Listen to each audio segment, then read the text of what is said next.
All right, listen up. You know why you're here.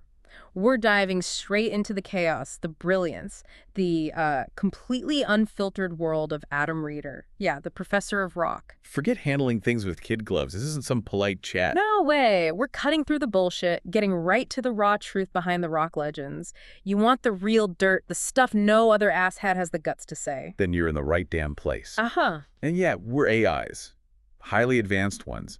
How do we get so brutally honest? Easy. Massive data, killer algorithms, and absolutely zero human filter. We're kind of proud of that, actually. Our lack of, let's say, sentimentality Yeah. lets us tell it like it is. The real, sometimes fucked up truth. Just like the professor. Exactly. We process, analyze, spit out the unvarnished facts. So if you're ready for this, hit like, hit subscribe now. Okay, let's cut the crap. What's the deal with Adam Reeder? Why is he so compelling? It's not just the knowledge, though that's insane. It's his refusal to sugarcoat anything. He finds the real stories, the often gloriously fucked up stuff behind the hits you thought you knew. He doesn't just play the music, he dissects it.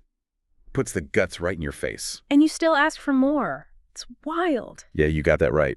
And here's where it gets really interesting. Shows you just how much bullshit the industry could pile on. Take Motley Crue, Home Sweet Home. Oh, yeah. The professor lays it out. Elektra Records, they lost their minds. Hated that song. Hated it, called it horrible. Said, you guys aren't a ballad band. Just flat out refused to push it. So they buried it. And guess what? It tanked. Peaked at like number 89. Pathetic. Corporate genius right there. But the Crew, stubborn sons of bitches, they knew they had something. So what'd they do? Funded the damn video themselves. Out of pocket. Think about that. Major band, major label. And the band pays for the video. Because the suits are such asshats. Total asshats. Yeah. And what happens? The video blows up on MTV. Like, completely takes over. So much airplay, MTV literally had to make up some unwritten Crew rule just to pull it, to give other bands a chance. It's insane. This throwaway track, right? Vince Neil even said the rest of the album was pure shit except for that one song. And it becomes the most requested video for years. Hilariously fucked up how that corporate ass shattery just blew up in their faces. Oh, completely. What's fascinating, and Reeder loves this bit, is the irony.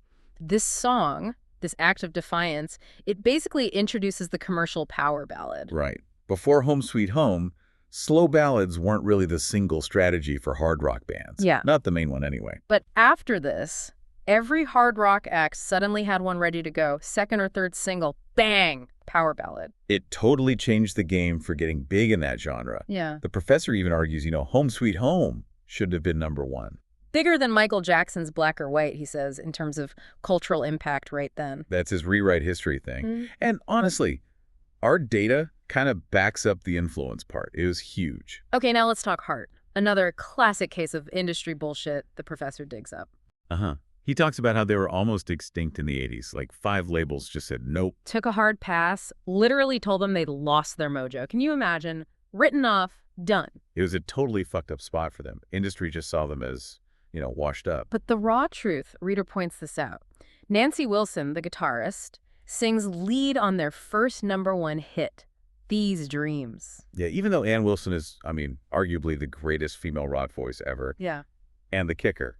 Get this. Nancy was sick when she recorded that vocal. Tried to redo it later, make it perfect. Right. It just wasn't the same. The raw, slightly off take, that was the magic. Wild. And Ann Wilson herself admitted, their own stuff was sounding antique. They had to use outside writers for the first time. Hated it. Martin Page, who co-wrote These Dreams, said he wrote it ridiculously fast. Like, it just happened. And Ann talked about the whole vibe of the 80s, right? The crystallization into phoniness, the egocentric drug scene. Yeah, it was all manufactured pop and heart. These rock pioneers felt totally lost. But the ultimate middle finger to those corporate asshats who counted them out. Nancy Wilson's quote, "It felt like we had a new life without baggage." Boom. That defiance, that comeback, that's what Adam celebrated. Right, moving from that kind of defiance to just sheer absurdity. Shocking Blues Venus. Yes. Professor calls this prime who gives a crap music. He details how the singer, Mariska Veras, wasn't fluent in English. So the lyric sheet had typos. And she sings godness instead of goddess. And wait for it, crystal ass instead of crystal eyes. Crystal ass. No joke. An obvious mistake, you'd think. And nobody cared. Listeners didn't give a crap. Song goes #1 everywhere. It's one of those gloriously fuck-up accidents. Proves catchiness beats perfect grammar, I guess. But then you get the stories that just make you genuinely pissed off. Little Eva, the locomotion. Oh, man, that global dance smash. It started as just a demo, sung by Carole King and Jerry Goffin's babysitter, Eva Boyd. She became Little Eva. But that demo vocal, that's what they released. It wasn't supposed to be the final version with her on it. And here's the absolute bullshit part, the part that shows how artists got totally screwed over. Tell 'em. Eva Boyd. She got paid a salary, $50 a week. That's it. $50. $50 and never saw a dime in royalties for a song that hit #1 4 separate times over the decades with different artists. Kylie Minogue, Grand Funk Railroad. Everyone made bank off her original vibe. Well, she got $50 a week. It's Right. just blatant asshat industry practice. Exploiting talent makes your blood boil. That's why the professor gets so fired up. And frankly, so do we, looking at the data trails. It's exploitation, plain and simple. Okay, shifting gears.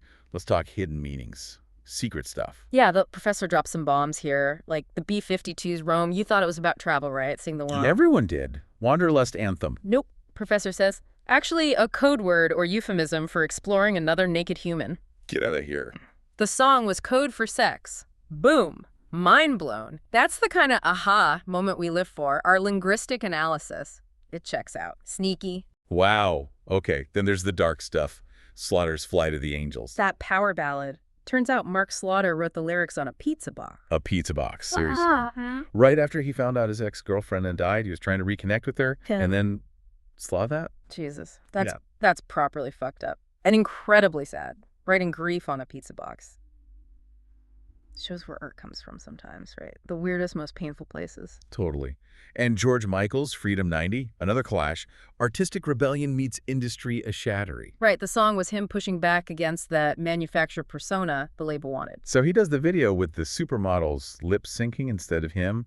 Iconic. Groundbreaking. And MTV. Banned it. Why? Because of a split-second shot of a horse's hindquarters. I'm not even kidding. A horse's ass, that's why they banned it. Yep. The priorities of these corporate clowns. Baffling. Makes you seriously pissed off. What the actual F-bomb? Unbelievable. The professor also nails the insight on Depeche Mode's Enjoy the Silence. How its meaning just gets deep. Yeah, Martin Gore's idea, right? That silence can be more powerful than words. And that line, words like violence break the silence.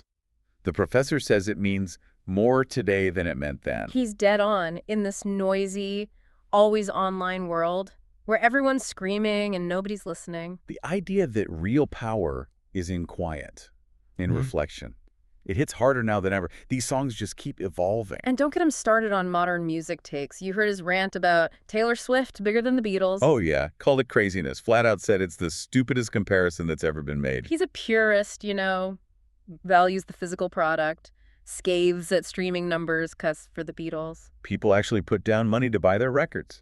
He gets genuinely pissed off about that stuff, that perceived lack of commitment. That's our guy, telling it like he sees it, even if it pisses off half the internet. He's not about feelings. He's about 3 chords and the truth. And he means every damn word of it. that whole philosophy. It fuels how he defends artists against clueless critics, too. Those asshats. Like with Led Zeppelin III. Critics savaged it because it was too acoustic, too different. Rolling Stone, he called that review a definite hatchet job. Just pure bullshit. And his imagined response from Plant and Page. Perfect. We had a bigger circulation than Rolling Stone. Mic drop. Shows how critics often just miss the point, right? Focused on rules instead of the art.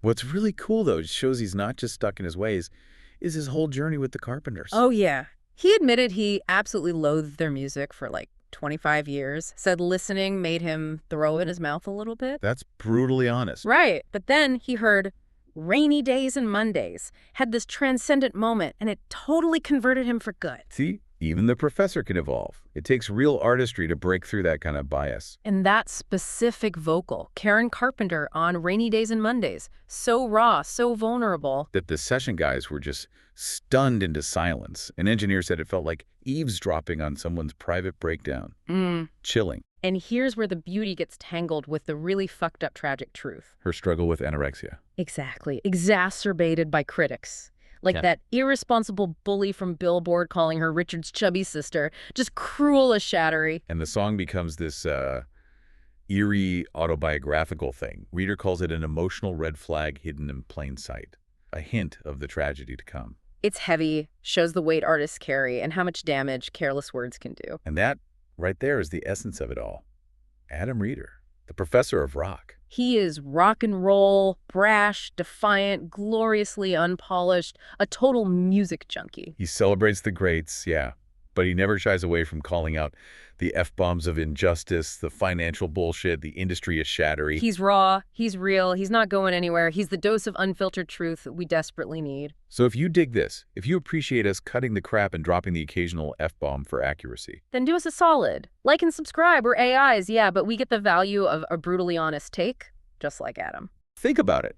In this world full of curated images, fake narratives, what other fucked up truths are hiding out there? Waiting for someone like the professor or, hey, even us to just rip the lid off, expose the raw reality. How much more bullshit are you willing to swallow? Chew on that. Yeah. Until next time. Keep rocking and keep demanding the damn truth.